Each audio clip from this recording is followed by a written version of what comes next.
we are going to start vapor pressure. Vapor pressure of a liquid is defined as following. We have taken one of the container in what where liquid is there. These are the surface particle of liquid. Few particles will move in the vapor phase as liquid vaporize.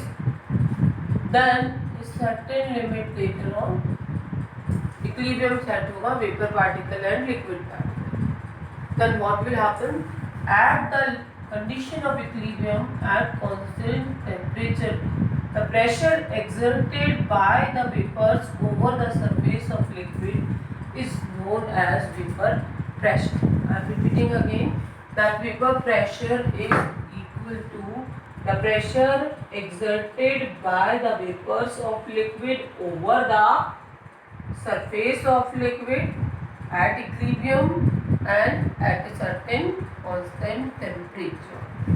Now, when we have started vapor pressure, we will continue it with Rolle's law.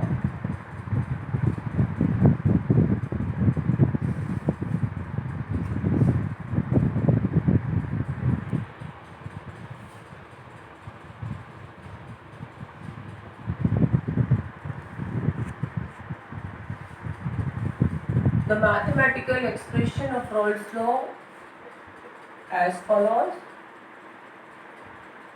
If we are taking binary solution, A and B are two components and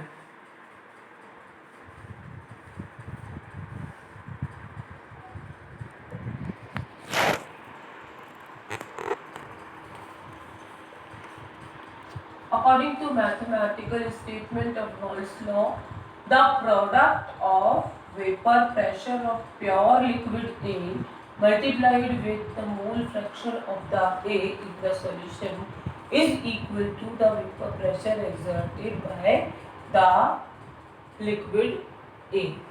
The same will be for B component, that PB node XB. Then we will apply the Dalton's law of partial pressure. According to Dalton's law,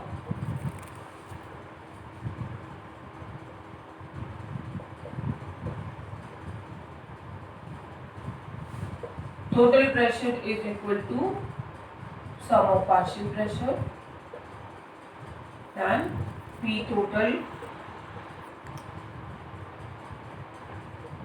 is equal to P A node XA plus P B node XB.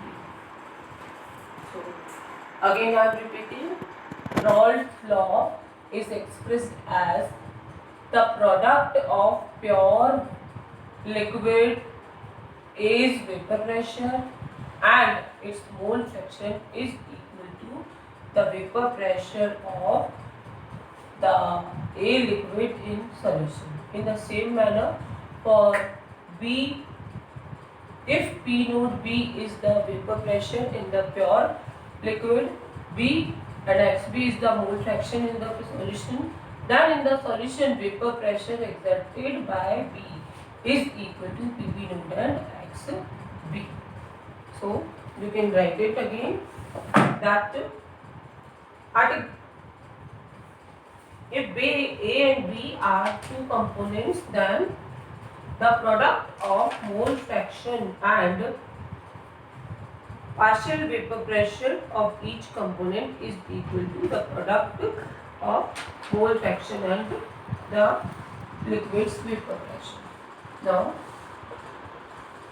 this expression is true only for some ideal solution. The solution which will follow the Rolle's law is known as ideal solution. So, what are the conditions of ideal solution? Let us continue.